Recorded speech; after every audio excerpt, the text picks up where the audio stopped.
안녕하세요. 하나님 나라의 리더십과 세상 리더십의 차이를 비유로 설명하십니다. 오늘 본문은 누가복음 6장 39절에서 49절입니다. 39절 예수께서 또한 그들에게 이런 비유를 들려주셨습니다. 눈먼 사람이 눈먼 사람을 인도할 수 있느냐? 그러면 둘 다 구덩이에 빠지지 않겠느냐? 인간은 누구나 절대적 위치에서 다른 사람을 인도할 수 없는 연약한 존재라는 사실을 보여주는 비유입니다. 영적 무능력자임에도 불구하고 스스로는 훌륭한 종교인이라 생각하는 종교 지도자들의 영적 교만을 말씀하신 것입니다.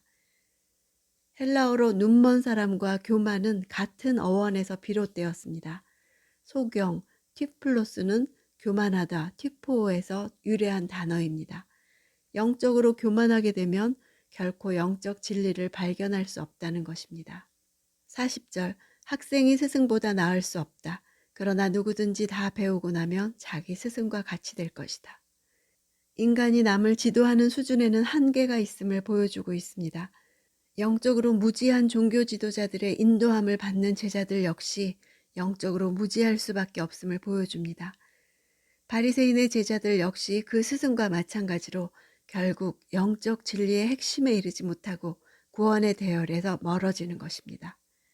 41절 어째서 너는 내 형제의 눈에 있는 티는 보면서 내 눈에 있는 들보는 깨닫지 못하느냐.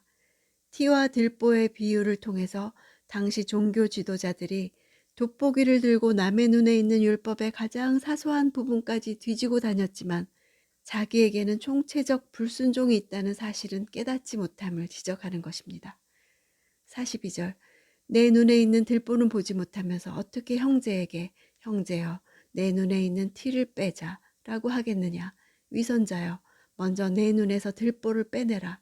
그런 후에야 내가 정확히 보고 형제의 눈 속에 있는 티를 빼낼 수 있을 것이다. 인간의 눈 속에 지붕을 바치는 들보가 도저히 들어갈 수 없다는 점에서 과장법이지만 자신이 가진 죄악을 보지 못하는 영적 무지와 형제에 대해 사랑이 없는 가혹한 마음을 지적하신 것입니다. 먼저 그런 후에야 이 말은 시간적인 순서에 있어서 우선적으로 해야 할 일이 무엇인지를 보여주는 것입니다. 먼저 자신의 죄를 회개하고 형제를 사랑하는 마음을 가질 것을 그런 자만이 정확히 볼 수 있음을 말씀하신 것입니다. 이런 주님의 지적은 1차적으로 당시 율법의 잣대로 남이 조금만 율법을 어겨도 정죄하고 비판하기에 바쁘면서도 정작 자기 자신들은 하나님 말씀 자체를 정면으로 위반했던 바리새인들을 염두에 두고 하신 말씀입니다. 43절 44절 좋은 나무는 나쁜 열매를 맺지 않고 나쁜 나무는 좋은 열매를 맺을 수 없다. 나무마다 그 열매를 보면 안다. 가시나무에서 무화과를 딸 수 없고 찔레나무에서 포도를 딸 수 없는 법이다. 나쁜으로 번역된 단어는 썩은, 시든 이런 뜻입니다. 썩고 시든 나무에서 건강한 열매를 기대하는 사람은 없습니다. 열매란 영적 영역에서의 결과나 유익을 의미합니다. 열매를 보면 안다는 2인칭 복수 미래형입니다. 미래형이란 나무에 대한 판단이 금방 내려질 정도로 쉽고 빠르지는 못할 것을 뜻합니다. 내면에 손대지 않는 개혁은 가시나무에서 무화과를 찾는 것과 같다는 것입니다. 45절 선한 사람은 마음속에 선한 것을 두었다가 선한 것을 내놓고 악한 사람은 마음속에 악한 것을 두었다가 악한 것을 내놓는다. 사람은 마음에 가득 찬 것을 입으로 말하는 법이다. 마음에 가득 찼다는 것은 철철 넘칠 만큼 가득 차 있는 상태를 의미합니다. 가득 차게 되면 의도하지 않아도 무의식적으로 생각이 입을 통해 흘러나오게 된다는 것입니다. 46절 어째서 너희는 나를 주여 주여 하고 부르면서 내가 말하는 것은 행하지 않느냐. 주라는 명칭은 한 가족의 가장, 재판관, 한 지역의 통치자와 같은 권세와 능력을 가진 사람을 높이는 말입니다. 예수님은 어째서 그토록 깊은 헌신의 감정을 입술로는 토로하면서 순종은 하지 않는 것인지 반어적인 질문을 던지셨습니다.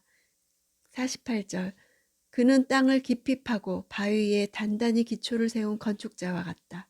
홍수가 나서 폭우가 덮쳐도 그 집은 흔들리지 않았다.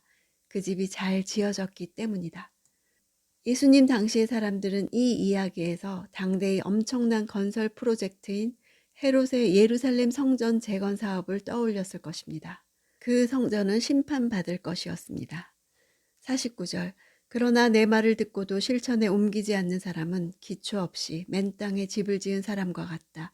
그 집은 폭우가 덮치는 즉시 무너져 폭삭 주저앉았다. 말씀을 듣고 행하지 않는 자는 환란이 닥치는 날에 행함 없는, 즉 기초 없는 신앙으로 쉽게 요동치게 될 것이고 그로 인해 환란을 견디지 못해 실패하게 되며 멸망에 이를 것이라고 하십니다. 마태와 누가는 모두 동일한 내용으로 산상수훈과 평지수훈을 끝맺음으로써 말씀에 대한 순종을 말하고 있습니다. 예수님이 하신 말씀을 들을 때 기독교의 핵심은 주일날 교회에서 벌어지는 일이 아님을 깨닫게 됩니다.